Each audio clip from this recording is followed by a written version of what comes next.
President Biden addressed the nation last night. We have winter weather predictions, and you can probably guess what happened in Congress yesterday. I'm Jeff Pierre, and this is The 7 from The Washington Post. It's Friday, October 20th. Let's get you caught up with today's 7 stories. First up, President Biden will ask Congress for more money for Israel and Ukraine. He spoke to the nation last night from the Oval Office. If we walk away from Ukraine, if we turn our backs on Israel, it's just not worth it. That's why tomorrow I'm going to send to Congress an urgent budget request to fund America's national security needs, to support our critical partners, including Israel and Ukraine. It's a smart investment that's going to pay dividends for American security for generations. Biden is expected to ask for up to $100 billion in additional aid for both countries, though the exact figure isn't certain yet. In his speech, he also urged restraint from Israel and Gaza. Israeli airstrikes and a siege have led to a humanitarian crisis there. Depleted hospitals are shutting down. And yesterday, a strike hit a historic church that was sheltering civilians. In Israel, families of over 200 hostages held by Hamas are searching social media for clues about the whereabouts of their loved ones. And rocket fire from Lebanon has forced the evacuation of communities near Israel's northern border.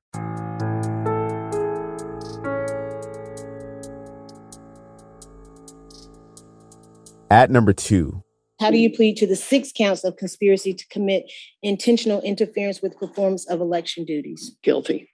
That was Sidney Powell. She pleaded guilty yesterday to illegally conspiring to overturn Trump's 2020 election loss in Georgia. She's a former member of Donald Trump's legal team and his co-defendant in this case.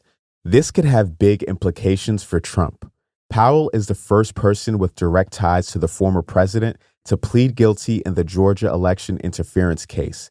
And in her plea deal, she agreed to testify against Trump and the other 17 co-defendants. Powell's deal will also see her serve 6 years probation and pay a $6,000 fine.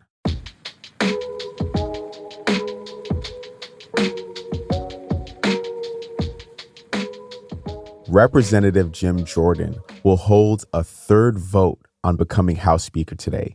That is story number 3. Here we go again. The Ohio lawmaker is still struggling to win enough support from his Republican colleagues, and that support is unlikely to come. Many of Jordan's own supporters admit he'll never get the 217 votes needed to become Speaker. That means there's no end in sight for the standstill in the House that has lasted for over 2 weeks. And adding to the chaos, a controversial plan to give more powers to the temporary speaker fell apart before it could move forward yesterday. So the House can't get any business done even in the short term. And that could complicate Biden's plan to request aid money from Congress for Ukraine and Israel.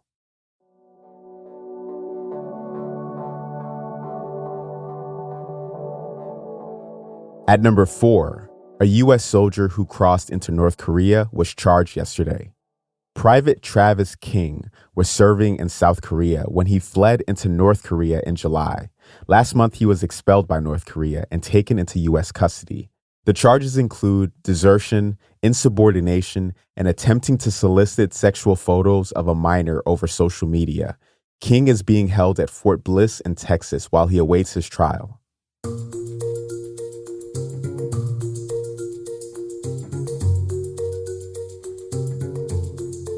Number 5. It looks like the North could see a mild winter, but it'll be a stormy one for the South. The National Oceanic and Atmospheric Administration released its national forecast yesterday. The report said you can expect rainy weather in Florida and the Gulf Coast, below normal snowfall in the plains and Great Lakes, and big snowstorms along the eastern seaboard. The forecast is based on a strengthening El Niño climate pattern and remarkable warmth lingering in the world's oceans.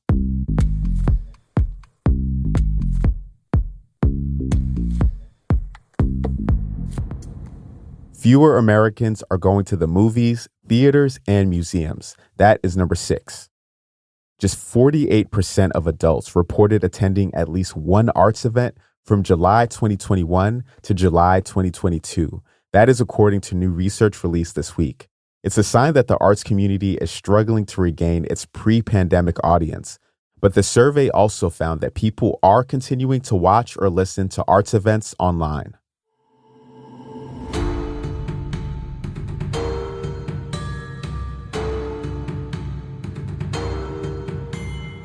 And at number 7, a 1981 DeLorean was found in a southern Wisconsin barn with just 977 miles on it.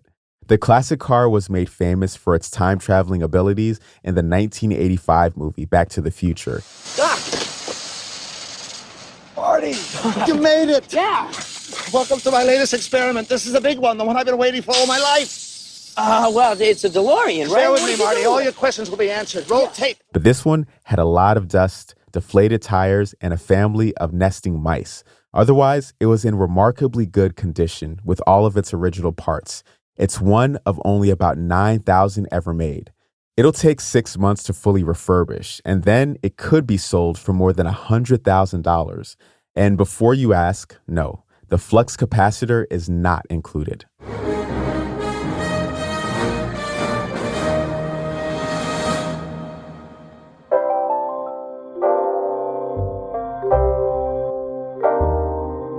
That is the show for this week. If you didn't hear this yesterday, we have some exciting news to share about Washington Post subscriptions and audio. So, if you're a Washington Post subscriber, you can now get access to Washington Post podcasts, ad-free, and Apple Podcasts. And there are more audio perks around the corner, so be sure to find the Washington Post channel in Apple Podcasts and connect your Post subscription.